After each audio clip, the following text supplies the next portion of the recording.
Hello, today I'm looking at Majjhima number 127, the Anuruddha Sutta, translated as Anuruddha. And the location is Savatthi in Jetta's Grove in Anathapindika's Park. And the persons mentioned are Panchakanga, who's a carpenter or householder, the Venerable Anuruddha, who's a Buddhist monk, and the Venerable Abhayakachana, who's also a Buddhist monk. So by invitation, the Venerable Anuruddha and 3 other monks go to Panchakanga's house for alms food, and having eaten, Panchakanga asks the Venerable Anuruddha if there is any difference between the phrase "develop the exalted deliverance of mind" and the phrase develop the immeasurable deliverance of mind. So that's the exalted deliverance versus the immeasurable deliverance. The Venerable Anuruddha says they are different.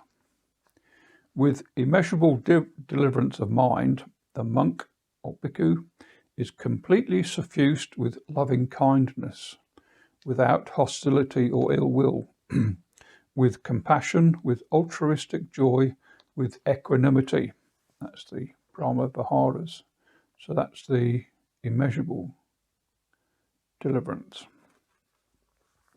Whereas with an exalted deliverance of mind, here a monk meditates focused upon an area the size of a tree root, pervading it as exalted, or an area the size of 2 or 3 tree roots, or the area the size of a village or a kingdom, or many kingdoms the size of earth. And in the Bodhi footnote, he suggests that this equates to meditating on a kasina, which gets larger and larger the more the meditation progresses. Anuruddha continues, there are 4 kinds of reappearance in a future state of being. Someone abiding and resolved upon and pervading limited radiance. On the dissolution of the body after death, he reappears in the company of the gods of limited radiance. For those in immeasurable radiance, they reappear in the company of the gods of immeasurable radiance. Those that abide resolved upon defiled radiance after death reappear in the company of the gods of defiled radiance. And those residing in pure radiance reappear in the company of the gods of pure radiance. Anuruddha continues, sometimes these gods assemble in one place. A difference in their colour can be discerned, but no difference in their radiance. Just like different oil lamps may have different flames, but no difference in radiance. And when these gods disperse, a difference in their colour and their radiance can be discerned, just like removing an oil lamp from a room would change the radiance.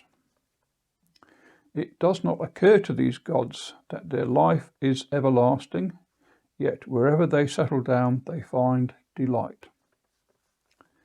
Another of the monks, the Venerable Abhayakachana, then asks the Venerable Anuruddha, these deities, are some of them limited radiance or some of immeasurable radiance?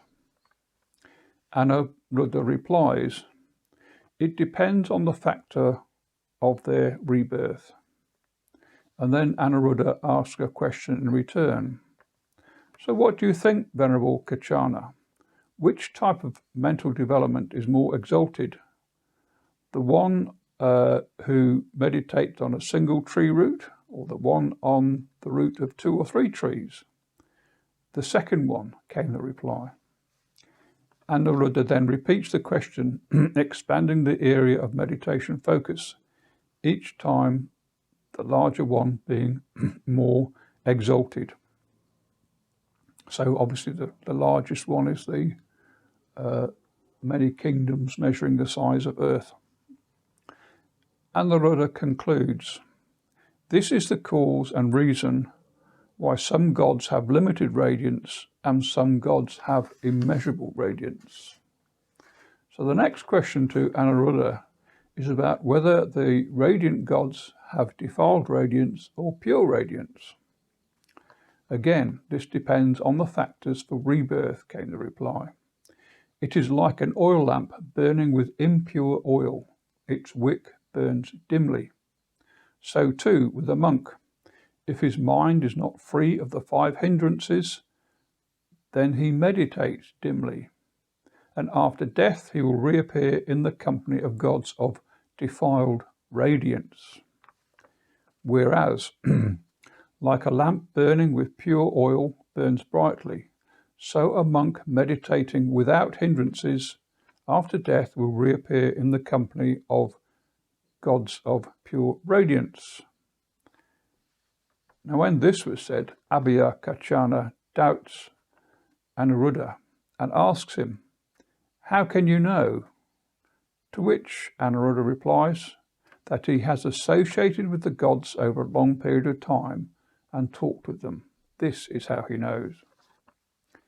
Then Abhyakarchana turns to their host Panchakanga. It is a great gain for you that you have abandoned your doubt and heard this discourse on the Dhamma. And that's the end of Majjhima number 127, the Anuruddha Sutta. Thanks for watching.